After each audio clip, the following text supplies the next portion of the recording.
everyone, it's Natalie here, and today we're going to practice a short lower back yoga practice. This is going to be mostly a yin yoga style, so just stretching, mostly stretching. And this is really good if you're in more of the like acute to chronic kind of back pain where it just is hard to get moving in the morning and you're feeling a bit achy. So I was diagnosed in 2015 with a herniated disc and spinal stenosis. And since then I've recovered by using these poses to help stretch, strengthen, and mobilize my spine. So I hope this helps you too. This is a good practice to do every day. So you could do this every day and be fine. It's actually really good to do to maintain your spinal health. So you'll need a yoga strap and an optional blanket if you need some padding for your knees. So let's go ahead and get started on the mat. We're going to start lying down on our backs. And make sure you have your yoga strap. So go ahead and roll down. And let's just take a moment to center here. So bring yourself into constructive rest pose. This is one of the best positions if you have back pain, where you're not going to add pain or feel uncomfortable while you're resting in it. So feet on the floor, hip width distance, knees and hips in line. Relax your arms out to the sides.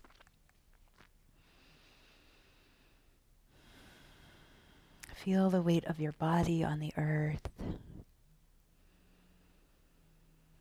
And notice your breath flowing in and out of your nostrils.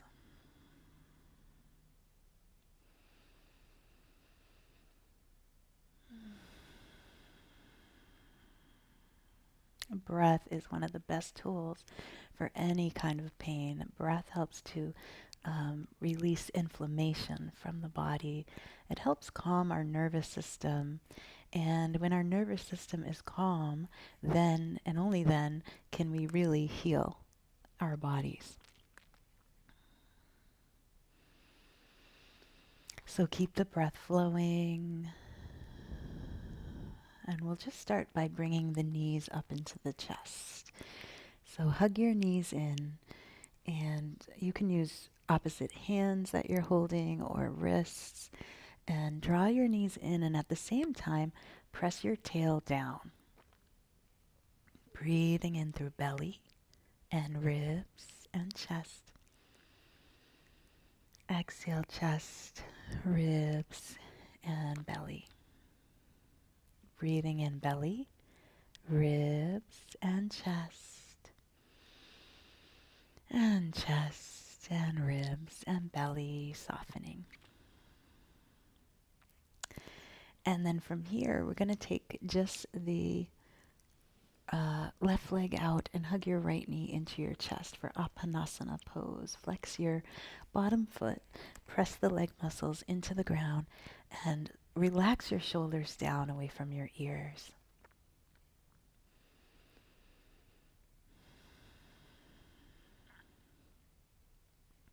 This pose helps you create length in your back and stretches the front of your hip as well as the low back. So what I learned from my own back pain journey was a lot of, at least for me, a lot of the things I needed to do to get out of pain had to do with the hips. So I really needed to stretch the piriformis, which is where the sciatica was going down, and take care of hip strength and things, and pelvic stability as well. So and maybe I'll do another video with hip strength and back strength, because it's very important to have the balance between the hips and the back. So in our live Zoom class series where we meet for 6 weeks at a time, we were able to work on those smaller parts of the hips and everything with different therapeutic drills. So, but when you just have a short amount of time, this is good to do, just to do a little stretch. Release that side. Wiggle it out a little bit. Keep your basket. Interlace your fingers over your knee, or you can take under your knee if your knee is bothering you in any way. And let's breathe. Breathing into belly, ribs, and chest. Exhale, slowly let the breath go, emptying chest and ribs and belly. 2 more breaths.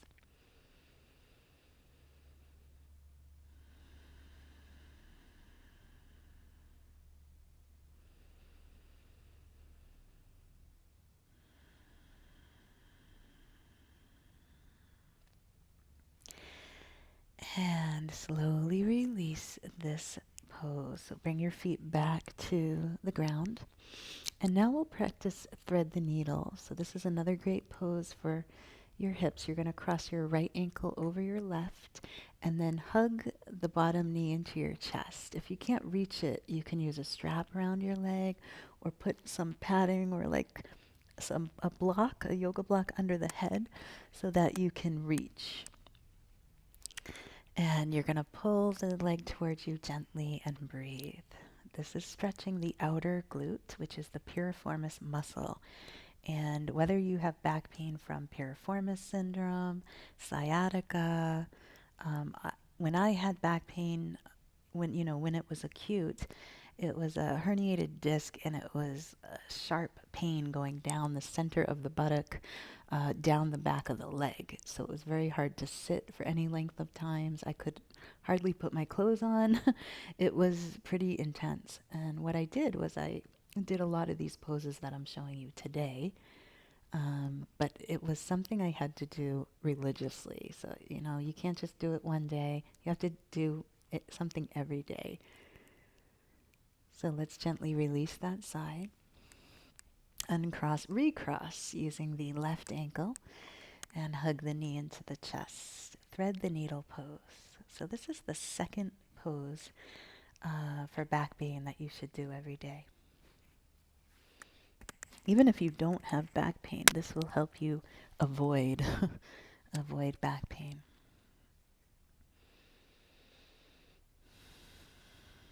And you can always kind of explore within the shape of this pose.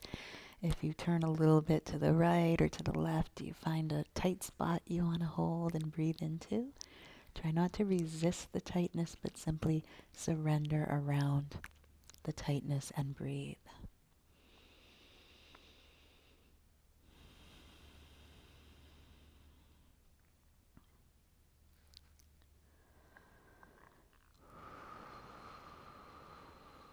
And release. Very good. Bring your feet wide apart. Do a couple of windshield wipers. So letting one knee go in, let the other knee go out to the side. Take a big sigh. Also, stress, plays a big part in pain. So, especially if you have chronic pain, where, like they say, once you've had a herniated disc, you always have it. So, I'm aware that if my life gets too stressful and I don't take time to do my yoga and my relaxation, then I'm going to feel that back pain coming back. Do you know what I mean? So always checking the stress levels, adding more restorative yoga, more yin yoga to your life will, at least for me, that's what helped me heal, was more taking time for the softer practices. And it wasn't by choice because I was in so much pain. I had to. And I used to not like those softer sides. I used to think it's a waste of time, like most people. And now, my students who are in my yin yoga class know how much it impacts their life. Okay, so let's bring our knees back to center.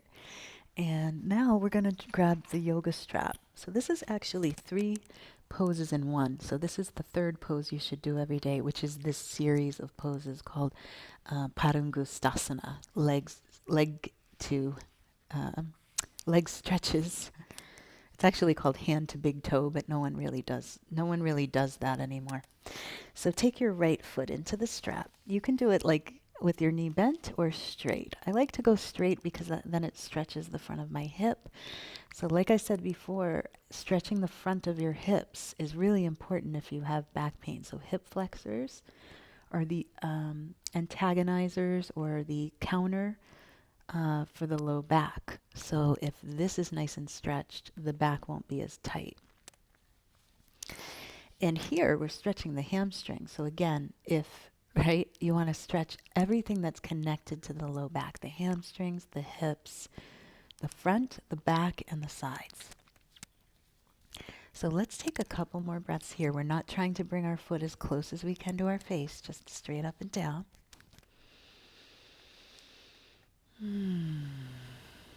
Take another deep breath. Exhale, start to move your leg with the strap a little bit towards your belly button. So not away from your body, but towards the midline. Just a few inches because we want to target the IT band, which is on the outside of this leg. So if it's too much, if you're feeling too much sensation, back off, lower your leg, or don't go as far over to the side. Let's take 2 more breaths.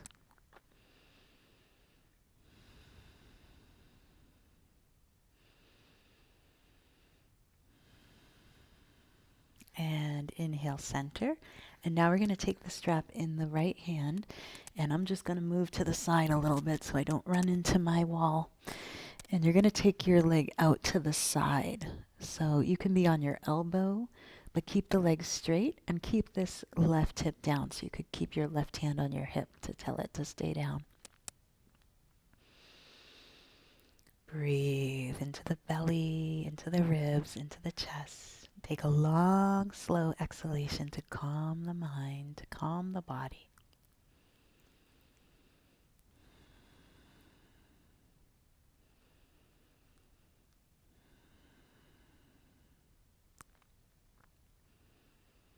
And then inhale, reaching that leg straight back up. Exhale, releasing. Good. Bend your knees again. Take your left foot into the strap. Extend it up. Decide if you want to keep your right foot down or extending that leg. Supta Padangusthasana, hand to big toe pose. If you don't feel it, this is stretching your hamstrings. So the hamstrings, when they're tight, they can pull on your pelvis. So let's say one hamstring is tighter than the other. That's going to pull your pelvis out of whack, and that can cause back pain too. So this is why we need to do daily maintenance kind of yoga when we are in either acute pain or sort of in that chronic pain position where, it's like anything can bring it back again. So it's kind of unpredictable, right? So let's take that leg now across the body just a few inches. And the general rule is don't let the foot go past the shoulder, the right shoulder. And then pulling gently upwards, feeling the stretch on the outside of this thigh in the IT band, which connects to your knee. So what I love about all these poses we're doing is they're also good for the knees. Whatever you do for your knees is good for your hips and good for your back, and all of them are interconnected. Take another breath. Very good. Let's bring that leg to center. Switch your hands, and now we'll take that right leg out to the side, placing the it's the left leg out to the side, right hand on the hip, and breathe. Inner thigh. So the reason the strap series is so good is you get hamstrings, inner thigh and groin, and IT band. So you get kind of a 360 hip experience for your back. So you could also do this class for your hips and for your knees. And this class could be done at any time. So you could even do this before bed or in the morning. So it would just have different effects. Before bed, it would be really relaxing. And in the morning, it would help you get through that morning stiffness. And even in the middle of the day, after a walk or after some exercise, this could be nice. Let's switch sides. So taking the right hand in the strap in the right hand.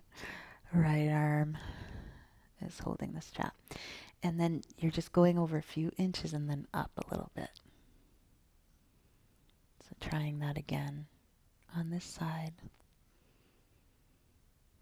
And then coming back to center and releasing. And then just shake out your legs a little bit. Notice how you feel. Take a big breath in and a big sigh. Okay, fourth pose that you should do every day if you have back pain is the Sphinx pose. So let's flip around. I want to come a bit closer to you for this. Yes, there we go.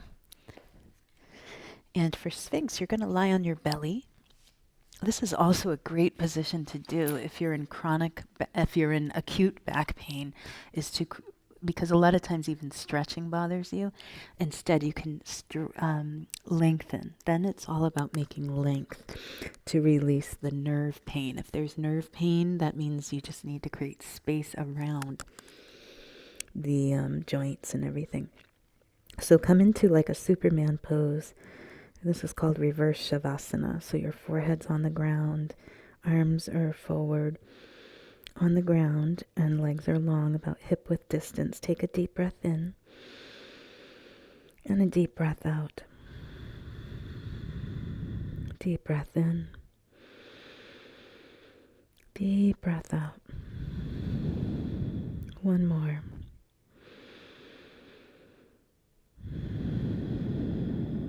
And then lift your head and slide your elbows back.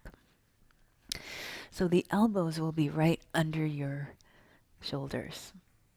And let your chin be parallel to the ground. So don't let it drop or lift.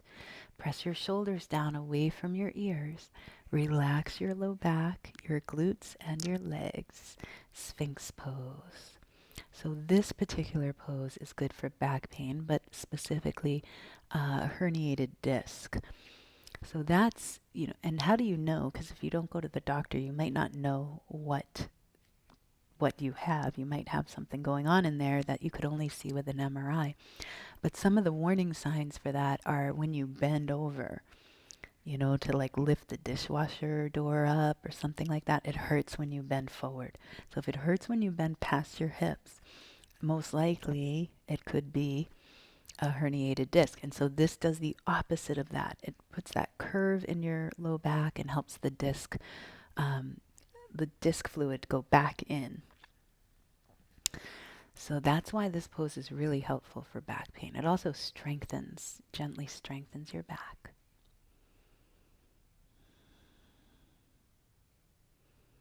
Take a couple more breaths. And then slowly come down to crocodile pose. Make a pillow for your head with your hands, one hand stacked on top of the other, elbows wide. Breathing. You can wiggle your hips back and forth just to release your back. And the last pose that I think you should do every day with back pain, for I think a lot of different kinds of back pain, is child's pose. So let's press ourselves up and bring your knees forward. You want to bring your knees a little bit further apart. So maybe not as wide as the mat, but maybe almost as wide as the mat. And then you're going to fold forward. So you could use a bolster if you like to use a cushion between your knees and rest over the bolster, or a block under your head if it doesn't reach the floor. And if you're really tight, you might have to keep your knees up and do more your knees on the floor and your hips up in like a polar bear pose, forehead on a block or on the floor. And once you find a good way to be here, let's rest and take some breaths. So let that breath fill and spread through the low back, waistband area.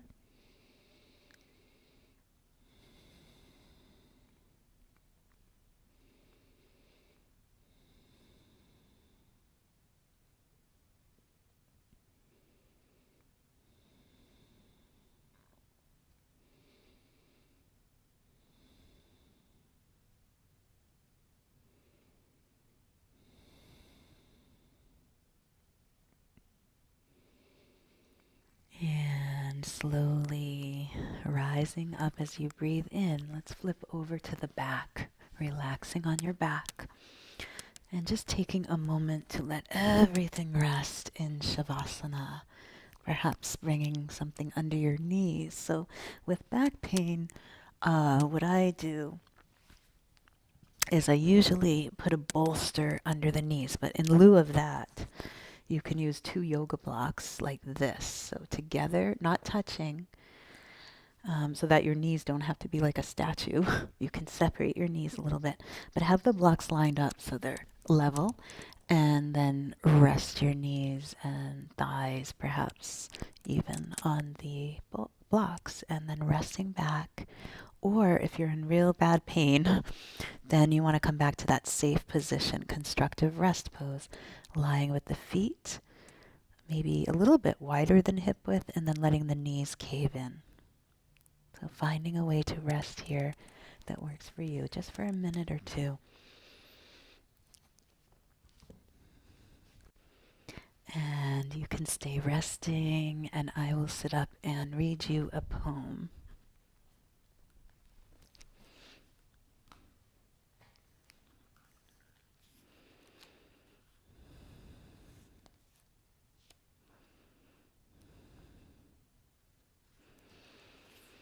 Let your breath return to natural. No need to deepen or change your breath in any way.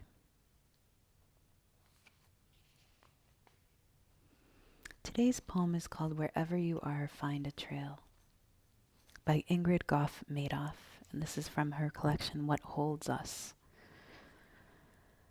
The sky is not falling for the cedar tree. The heron's infinite blue world has not changed. The marsh shows no signs of Wall Street volatility. Trees and grasses are golden with the sun. The ocean and sky still join like lovers, here, now, and on the horizon too. The swan, content, faces a gentle breeze. The cormorant dives, resurfaces, belly once again filled. Follow that trail. Find the bench or stone that waits for you there.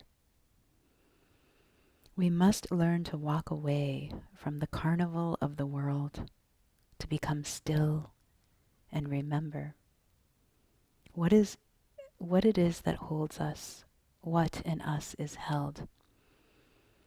We must learn to walk away from the carnival of the world, to become still and remember what it is that holds us, what in us is held.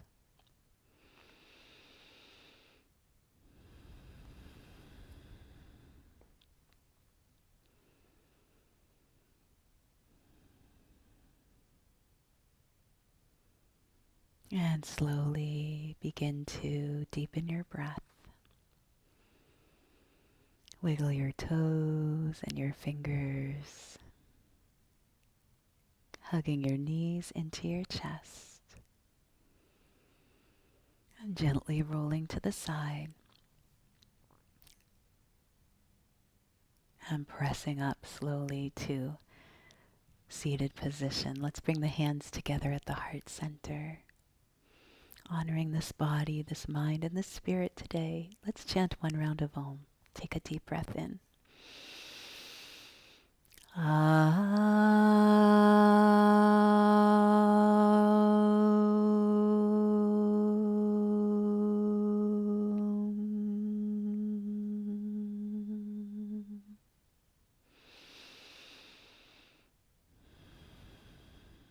I honor the divine light within you. Namaste.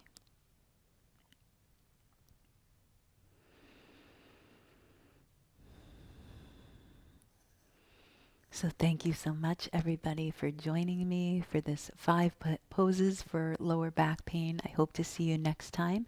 Please remember, please remember to hit the subscribe button so that I know to make more videos for you. Having your support really helps me to continue to do free free classes on YouTube for you. So please hit subscribe and like this video and say my back feels amazing in the comments if you got through the entire class. Again, feel free to join us for our live 60 to 75 minute classes on Zoom. We have small group classes that focus on things like lower back pain, knee pain, shoulders, and it's a great community of intimate classes with sharing before and after class. So you can find us at www.yogawithnatalie.net for those online live Zoom classes. If not, we'll see you again soon here. Thank you, everybody. Thank you so much.